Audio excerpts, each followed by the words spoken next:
मित्रांनो, तुम्ही पाहत आहात best learner from Laxman Pawar. आपण आज पाहणार आहोत करंट अफेअर्स. तर आज आहे 10 एप्रिल 2025. तर 10 एप्रिल 2025ला करंट अफेअर्सचे जे काही प्रश्न बनू शकतात ते तुमच्यासाठी मी घेऊन आलो आहे. चला तर पहिला प्रश्न पाहूया. अलीकडे कोणत्या देशाने नागरी मार्गाने रशियन कच्च्या तेलाचा प्राथमिक आयातदार म्हणून भारताला मागे टाकले आहे? कोणत्या देशाने सागरी मार्गाने रशियन कच्च्या तेलाचा प्राथमिक आयातदार म्हणून भारताला मागे टाकले? ऑप्शन आहेत चीन, इराण, बांगलादेश, पाकिस्तान. तर उत्तर आहे चीन. चीनने सागरी मार्गाने रशियाच्या कच्च्या तेलाचा प्राथमिक आयातदार म्हणून भारताला पण मागं टाकलं आहे. तर त्याचं थोडं संक्षिप्तमध्ये पाहू. एनर्जी कार्गो ट्रॅकर व्हॅटेक्साच्या अहवालानुसार भारताच्या 1.36 दशलक्ष BPDच्या तुलनेत मार्च 2024मध्ये 1.82 दशलक्ष बॅरल प्रतिदिन आयात करून सागरी मार्गाने रशियन कच्च्या तेलाचा प्राथमिक आयातदार म्हणून चीनने भारताला मागे टाकले आहे. निर्बंध आणि वाढत्या किमतींमुळे भारताची आयात कमी झाल्यामुळे या बदलाचे श्रेय आहे.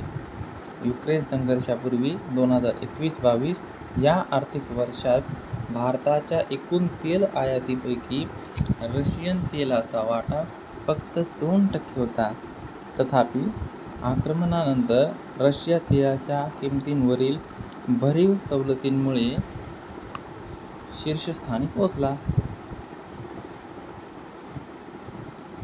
तर दुसरा प्रश्न आहे, international day of human space flight 2024 ची थीम काय आहे? International day of human space flight 2024 ची थीम. ऑप्शन ए वैज्ञानिक कुतूहलाला प्रोत्साहन, बी जागेसाठी मार्ग, सी बाह्य जागेचे संवर्धन, डी मानवजातीसाठी अंतराळ युगाची सुरुवात. तर याचं उत्तर आहे ए वैज्ञानिक कुतूहलाला प्रोत्साहन. International day of human space flight दरवर्षी 12 एप्रिल रोजी साजरा केला जातो. 1961 मध्ये अंतराळात गेलेले पहिले मानव युरी गागारिन यांना सन्मानित केले जाते. UNGA ने 2011 मध्ये शांततापूर्ण अंतराळ संशोधनाच्या समर्थनार्थ घोषित केले. 2024 मध्ये बाह्य अवकाश संशोधनाच्या शांततापूर्ण प्रगतीला चालना देण्यासाठी वैज्ञानिक जिज्ञासाला प्रोत्साहन देणे ही त्याची थीम आहे. गागारिनच्या ऐतिहासिक उड्डाणाने मानवतेच्या अंतराळ उपक्रमांसाठी मार्ग मोकळा केला, सर्वांसाठी फायद्याचा प्रचार केला. चला तर पाहूया तिसरा प्रश्न. विज्ञान आधारित लक्ष्य उपक्रम SBTI चे प्राथमिक उद्दिष्ट काय आहे हे अलीकडेच बातम्यांमध्ये पाहिले आहे. तर त्याचं पहिलं ऑप्शन आहे जागतिक तापमानात वाढ पूर्ण औद्योगिक पातळींपेक्षा 2 डिग्री सेल्सिअसच्या खाली मर्यादित करणे, उत्तर भारतात सेंद्रिय शेतीला प्रोत्साहन देणे, सागरी संसाधनांच्या शाश्वत अन्वेषणात प्रोत्साहन देणे, कॉर्पोरेट सामाजिक जबाबदारीला प्रोत्साहन देण्यासाठी.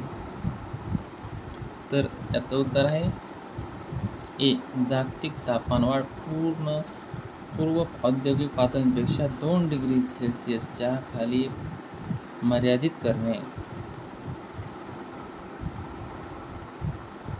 याविषयी थोडी माहिती पाहूया. 2015 मध्ये स्थापित science based targets initiative Paris कराराच्या अनुषंगाने हरितगृह वायू उत्सर्जन कमी करण्यासाठी विज्ञान आधारित लक्ष्ये SBTS सेट करण्यात कंपन्यांना समर्थन देते.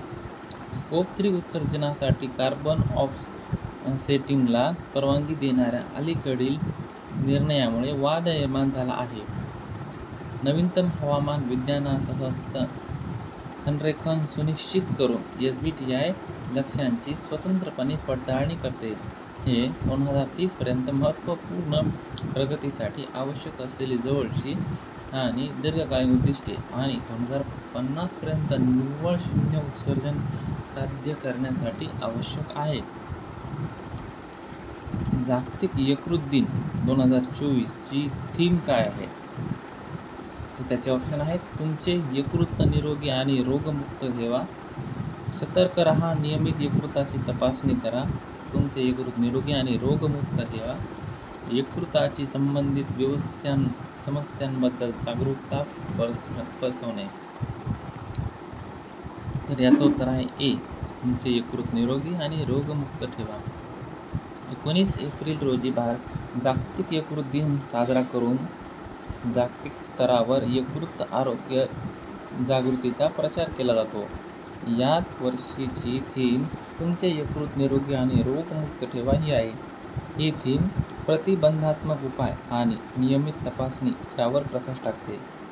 यकृत संबंधित विकारांबद्दल शिक्षित करणे, जीवनशैलीतील बदलांना प्रोत्साहन देणे आणि प्रभावित व्यक्तींना मदत करणे हा या उपक्रमाचा उद्देश आहे. सक्रिय दृष्टिकोन वाढवून ही मोहीम लोकांना माहितीपूर्ण निवडी करण्याचे सामर्थ्य देते. लवकरच ओळख आणि निरोगी सवयींद्वारे त्यांच्या यकृताच्या कल्याणास प्राधान्यसुद्धा देते. पाहूया पुढचा प्रश्न. Indian historical record commission IHRC कोणत्या मंत्रालयाच्या अंतर्गत कार्यरत आहे? ऑप्शन ए सांस्कृतिक मंत्रालय, गृह मंत्रालय, संरक्षण मंत्रालय, ऊर्जा मंत्रालय. तर याचं उत्तर आहे ए सांस्कृतिक मंत्रालय.